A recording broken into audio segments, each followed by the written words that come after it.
Hi, I'm Zibby Owens, and you're listening to Moms Don't Have Time to Read Books. This 30-minute podcast features a new author interviewed by me every single day, 365 days a year, for about 30 minutes. I am also the publisher for Zibby Books, which publishes 12 books a year in fiction and memoir. Our books are already out now. You can check it out on zibbybooks.com. And we have a magazine called Zibby Mag, where we have lots of wonderful essays and lifestyle features. That's at zibbymag.com. We have classes at zibbyclasses.com. And I recently opened a bookstore in LA called Zibby's Bookshop at 1113 Montana Avenue at 11th Street in Santa Monica.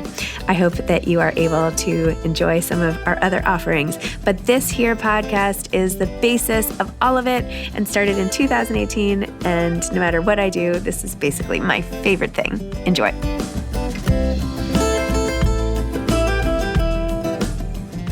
Shelby Stanger is the author of Will to Wild, Adventures Great and Small to Change Your Life. Shelby is a longtime adventure journalist, speaker, and podcaster. She's most known as the host of REI Co-op's Wild Ideas Worth Living podcast, an extremely popular podcast she started in 2016 and sold to REI Co-op in 2020, and has stayed on as the host. Her motto, "A little adventure is life's antidote." Welcome, Shelby. Thank you so much for coming on Moms Don't Have Time to Read Books to discuss Will to Wild, Adventures Great and Small to Change Your Life. Thanks for having me, Zibby. You have like an OG version. I love that, but it's been changed a little bit. So. Has it? Oh, I yes, do. I a lot. This is the galley. So well, I'll send you the original. It's much better. Galley had like a few errors. As you know, when you're writing a book, I had no idea what a process it was, but it's an adventure itself. Yes. The real ones out in the world, it's been really fun. Wow. Well, sorry that, I don't know. I love the galleys because they're always paperback and I can bring them places easily. And I don't know. So I tend to put aside the hard copies, even if they arrive sometimes. I'm a fan of paperback as well. Shelby, your book is so inspiring because it starts with your own journey of how you basically got unstuck and rediscovered adventure and got yourself out of a bad place. But it's much less like an adventure guidebook and much more about like living your best life, honestly, is kind of the bigger message of the whole book. So anyway, tell me about writing this book and just anything you want to say about it. Well, thanks for having me on, Zibby. I love what you've created. I started podcasting around the same time, and I ended up wanting to do a podcast about adventure. And then this book is because over the years, I started writing an adventure column when I was 19 in the San Diego newspapers. And I've always been fascinated with the power of adventure. As a little girl, I taught surfing at this all-woman surf school called Surf Diva, which if you make your way down to San Diego, will get you a lesson. And women would come for like a weekend or a week-long clinic. And a couple of weeks or a month afterward, I'd often get a call from one of them. And they'd say, "Shelby, I quit my job that I needed to quit," or "I ended a relationship that was no longer serving me," or they were moving across the country to a place with a better beach, and their life would never be the same again. And I think that it stuck with me and resonated with me so much that I inadvertently made it my life's work to study people who chased adventure full time. And then I started this podcast in 2016, years later, that I ended up selling to REI called Wild Ideas Worth Living. And I'd read in a lot of adventure books, and most of them glorify adventure and glorify the finish line, but they don't tell you how to go out and do an adventure and the power of adventure and what happens when everything goes wrong and what to do if you have self-doubt and fear and imposter syndrome and how to get unstuck. And like, to me, doing an adventure, even a small one, and an adventure is an adventure if it's adventurous to you. So I know I look like an adventurer and I've got all these surfboards in the background, but I'm never going to climb Mount Everest. I'm never going to ride my bike probably like more than 100 miles or I don't know. I mean, even a little hike, making a commitment to watch the sunrise every morning. There's small adventures you can do that can have a profound effect. And so I wanted to create the best of everything I'd read in a book. I'm not a huge reader. I know that's embarrassing to say on your podcast, but I wanted like punchy, fun stories. I wanted to share stories of other people I've interviewed. I wanted to tell a little bit of my story, the more raw, vulnerable ones, which, to be honest, I wanted to puke when I was writing them, but I'm sure you can relate. And then I wanted to have these pro tips at the end of each chapter. So like if you're busy and you're a mom and you don't have a lot of time, you can just flip to the page and be like, okay, this is what I need to do. Because I think a lot of us have decision fatigue in our lives. And I just wanted to give pro tips. Like, here's a great way to go out and do one. And like, here's some numbers to break it down into so that you can scientifically, if you're like very analytical, get your brain around why you should go do something now. And I think we can all relate to looking up at the night sky. And that feeling, which creates awe, is such a game-changing feeling. And I think that's one of those feelings that adventure brings to you. You know, you can feel small and yet more connected at the same time. You often feel grateful. And like, if you are in a bad mood before you go out in the wild into nature, maybe you had a bad day at work, maybe you were stuck in traffic. Well, usually afterwards, you kind of forget about your bad mood and you're in a good mood again. So I don't know, there's all these great things that nature provides and that doing an adventure provides that almost creates a synergistic effect. I know I'm a little bit rambling, but there's a lot of books about nature, right? And we know that being outside in nature is good for us. It chills out our nervous systems, and most of us have pretty like intense nervous systems. It helps us lower blood pressure. Sometimes it boosts our immunity. We can relax. And then when you do something outside of your comfort zone and do an adventure in nature, I think it creates this like double effect. And so this book is sort of a guidebook on why and how to do it, but using a really wide range of adventures. So there's everyone from body positive runners to a woman who was going through menopause. And there's a pretty funny story about that. She was crossing the South Pole with her husband, and they became the first married couple to do so unsupported and unaided, which meant they were carrying all their own gear. The first outdoor drag queen is in this book. Alex Honnold, this guy that free soloed El Capitan. There's a mention of Cheryl Strayed because, you know, she's a legend.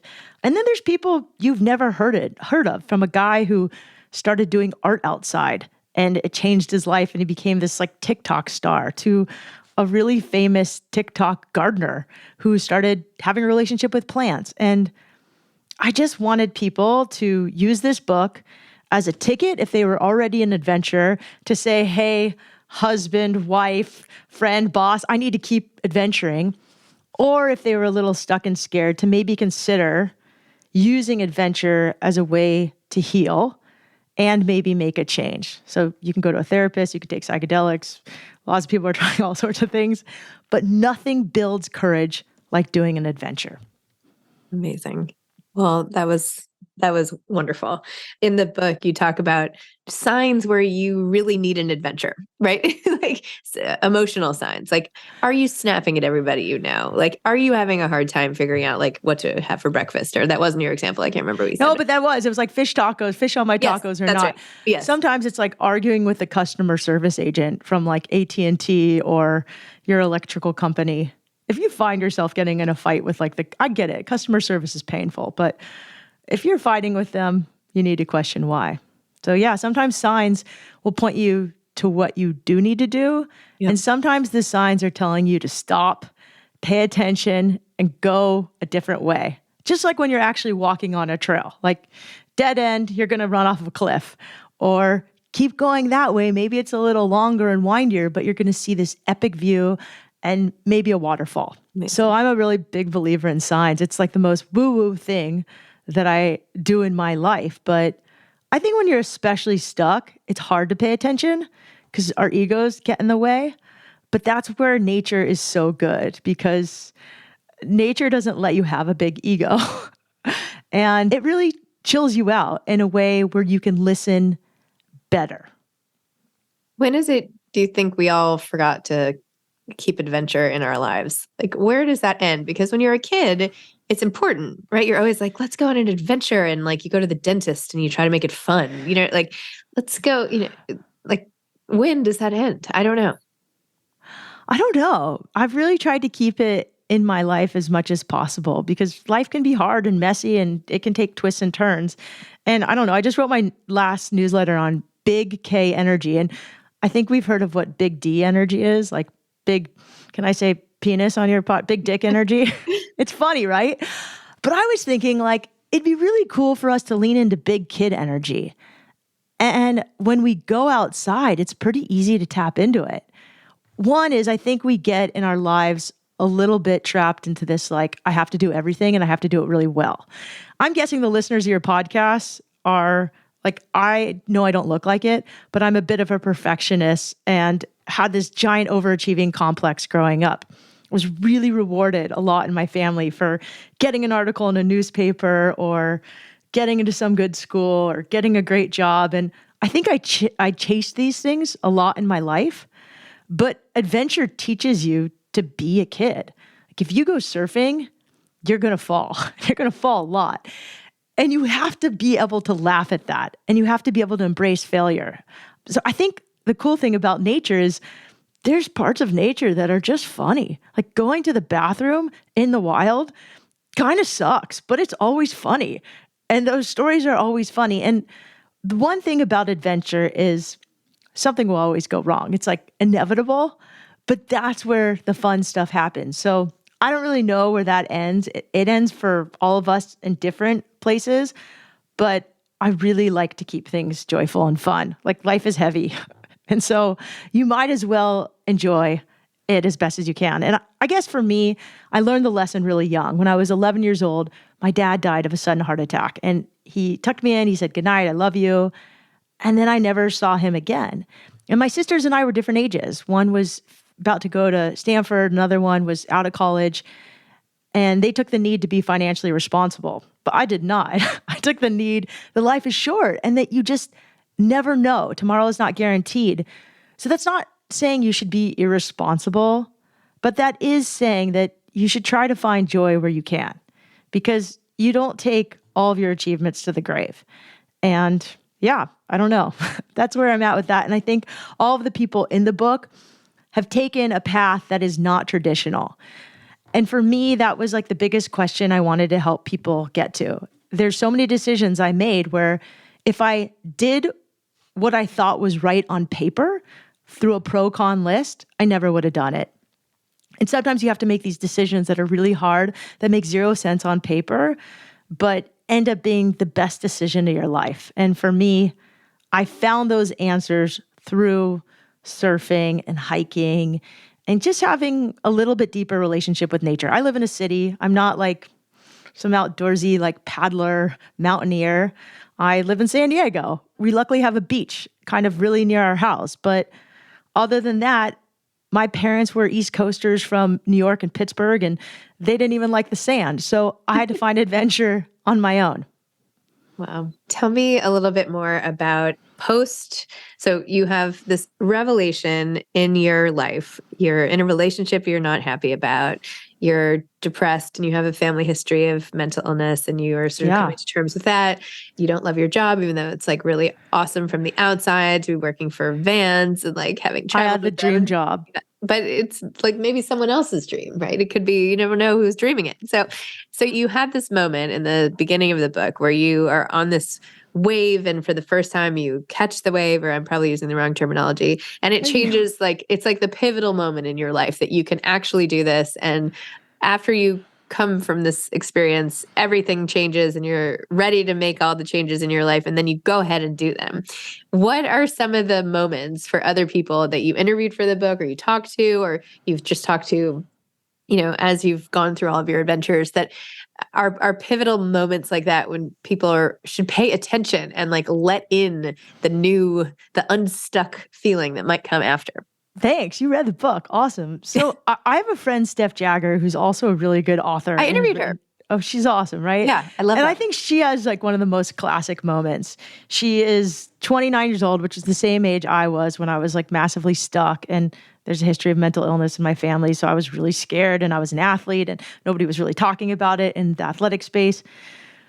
But Steph had her moment when she was also 29 and she had a job that she loved on paper, and she had just bought a house in Canada, and she had loved going to Whistler Mountain as a kid, but she could no longer ski on the weekdays. She had to ski on the weekends with friends. While she was on the chairlift, she was like, what if we could just ski on the weekdays or maybe ski around the world? And her friends laughed at her. And it was a crazy idea that everyone said she was stupid for doing, just like they told me I was stupid for quitting my job.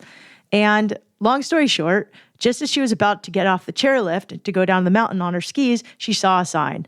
And the sign said, lift your restraining device. And it just referred to the metal bar on the chairlift that you have to lift up to ski back down.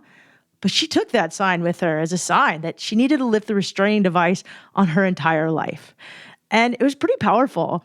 There's a story that didn't make it in the book with Chris McDougall, who told me this. Chris McDougall is the author of Born to Run. And he had this crazy epiphany when he kind of quit his job at the last minute and kept seeing signs for the Tarahumara to write this book about running. And the sign just didn't leave him. There was another guy who just read a book called Running on Empty about a guy who was the fastest run across the United States. And when he read that book, it just lit him up. And he couldn't stop reading that book. He read it over and over and over. And he started entering marathons, which turned into ultra marathons. And then a couple years later, the guy is like the fastest, broke the record for running across the United States. And I don't know, signs hit you differently. There was another guy he was a commercial artist, and he wanted to draw outside because it was sunny, but he couldn't take his drafting table outside. He was from Michigan. It was rarely sunny, and when the sun popped up, he wanted to enjoy the sun. So he took a box of chalk and he started drawing in the sidewalks, and he noticed that the sidewalk was not a blank canvas because blank canvases terrified him. And he started doing these like doodles and shapes, and the guy now gets paid a lot of money to go around to cities and draw like monsters and characters around manholes, which become cookies, and, sprinkler heads that become eyes. And he crushes it. And he's found so much joy through doing that. So I think people find these moments when they're either stuck at rock bottom or they're just paying attention and something brings them so much joy that they can't eat and they forget about eating. Like, I love food, and if something makes me forget about eating, I pay attention. Everybody knows the feeling of having a crush, right? Like, I once got up at an ungodly hour to go surfing a wave that was so terrifying to meet up with a guy I had a crush on. And I'm sure you listening have had a moment where you had a crush on someone and you did something that you would never do. So when we have these crushes on ideas, that's when we should also follow them. I love it. An idea crush. Yeah, an idea crush. Like, what would I follow? You started a podcast. I'm pretty sure that's a wild idea. And then you launched this book and bookstore and a publishing company. I was actually really bummed. I would have totally published my book with you had I known. Oh. Sorry to my publisher, but I think it's really cool what you do. I think it's cool that you have everybody come together like camp. Yes. Writing books, what I learned is like pretty lonely. Yeah. I didn't realize that. And podcasting, at least you talk to someone, maybe it's just through a screen, but Yep. I have a team at REI that's awesome that I connect with. And I have friends that live in San Francisco and they have big groups of writing friends and their writers tribe, which is awesome. But I wrote this book during the pandemic in San Diego and I was lonely. And I could only work at the coffee shop so much during that time and talk to people. It's cool that you do that. I went to the San Diego Writers Conference last year. Have you been? I saw you there. Yeah, that's actually where I think I connected with you there. I'm so sorry. It's okay. Don't worry about it. I met your husband. He's friends with a mutual friend, DK. That's right. Yes. And yes. Sorry. I have to go there this year, and it's totally cool. Yeah, I liked it. And then I actually met those writers after. Oh, good. I was too late in the game to like connect with them then, but they're really cool, and it's fun. That's awesome. I'm sorry. I was literally wondering when we got together. I feel like there was some connection. Was it my son's school? There was something, but I couldn't remember. So thank you. Someone went up to me today and was like, Shelby, I've heard your voice. And I had no idea who they were. It's fine. Like, you meet a lot of people, and she was stoked. It's all good. Amazing. Wait, tell me more about starting your podcast, how you grew your podcast, how you sold it to REI, and like everything about it now. Well, I actually have two podcasts. I have one called Vitamin Joy that I started during the pandemic. I'm really interested in the intersection of mental health and adventure and mental health and humor. And Vitamin Joy is about mental health and humor, but I put it on pause because writing a book and having two podcasts is insane. And I'm a really big believer in like resting and self-care. And even though I really want to do it all, I can't. I know myself. I have like an autoimmune condition. I have to listen to my body. Wild Ideas Worth Living. I'd been a journalist for many years. In 2009, after I quit my job at Vans, I was writing for ESPN and Outside, and it was cool, but articles were getting smaller in magazines, and I was working with a lot of like dude editors, and Honestly, I love the interview process of writing the best. I don't like necessarily love writing, but I love talking. And everybody's like, you should start a podcast. And I love Tim Ferriss's show, but I wished he'd interviewed more adventurers and more women. And so I started a show, and I'd been a business reporter in the outdoor and action sports world, and I knew most of the CEOs and executives in the industry. And a friend of mine was like, you should pitch REI right now. They're doing this Force of Nature campaign about women in the outdoors. And I'm like, I'm a woman. I've been getting women in the outdoors since age 16. Like, this is what I did in college. This is what I did like my whole life. I worked for the U.S. women's national team the first year they won the World Cup. Like, I've done triathlon. I've worked with Nike. I was like, shoo in. They're going to say yes. They're going to subsidize my show. So I found a contact at REI, and he was really lovely. And he's like, Shelby, you're great. We are not doing podcasts right now. We sell tents. And I was like, okay, well, let's stay in touch. And I went ahead and just ran my show on my own. I got other sponsors. I pitched magazines. They didn't want to get into the podcast space. And I was like, you should get in the podcast space. And sure enough, those magazines are either dead or they have a podcast, which is great. And we stayed in touch. And I think sometimes a no is not now. And 6 months later, I hit up REI, and they'd been so hard to get a hold of. And they called me right back, and they're like, we're actually getting into the podcast game. We should talk. And so they licensed the show for a couple of years, and then they wanted to buy it in 2020. And I was like, I don't really want to sell it. But I had taken an accelerator business course. I really wanted to start a business. And at the time, I used the podcast as an idea to start a business, and that would be my first product. And on the original business plan, I said, sell to like a company within 3 years. Wow. And I thought it would be so easy. And that was the first thing I've ever done that was kind of easy, but it wasn't easy. Like, it was really hard. It was an absurd amount of work. I was kind of early in the podcast game, but my goal was to get people to use adventure as a catalyst to change their lives. Yeah. And no brand did it better than REI. So it was hard for me to make the decision to give up this baby. I'm still sometimes sad about it, but I really love REI, and they've continued way past the contract's date to keep me on as the host and grow the show. And truthfully, I've connected with people I probably wouldn't have connected with if I just run the show. I was really interviewing like surfers and skateboarders, and they've brought me in touch with some incredible people doing wild things that I didn't even know about, from San Diego. So it's been really great. Wow. So yeah, you can listen to Wild Ideas Worth Living anywhere you get podcasts, and Vitamin Joy is on hold, but I'm actually thinking about starting a podcast that you might laugh about.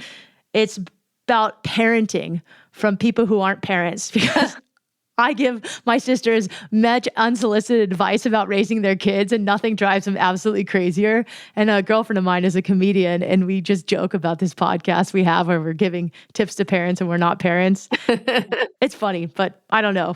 Your listeners might get a kick out of it, or they might just be like, oh my God, these guys are such jackasses. But it sounds funny to me. momming is hard. I've learned as an aunt and watching, there's so many little kids that are in our lives right now, and it's really hard. So kudos to all of you moms listening. It's the gnarliest job and the most wild of wild ideas to be a parent in 2023. Very true. Very true.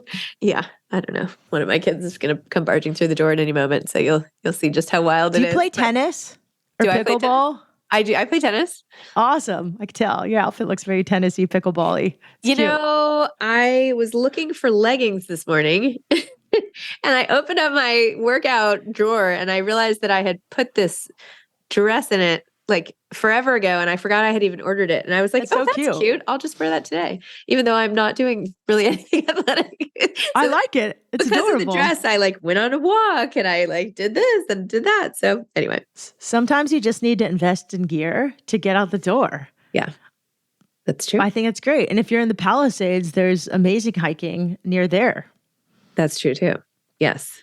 Your comment about meeting other authors, though, I'm working on new ways to get all the authors from this podcast together in person, because cool. I used to do that a lot in the beginning. And then after the pandemic, I just never brought it back up again, or started it up again rather. So I don't know. I might want to do some big meetup, or I don't know, something fun.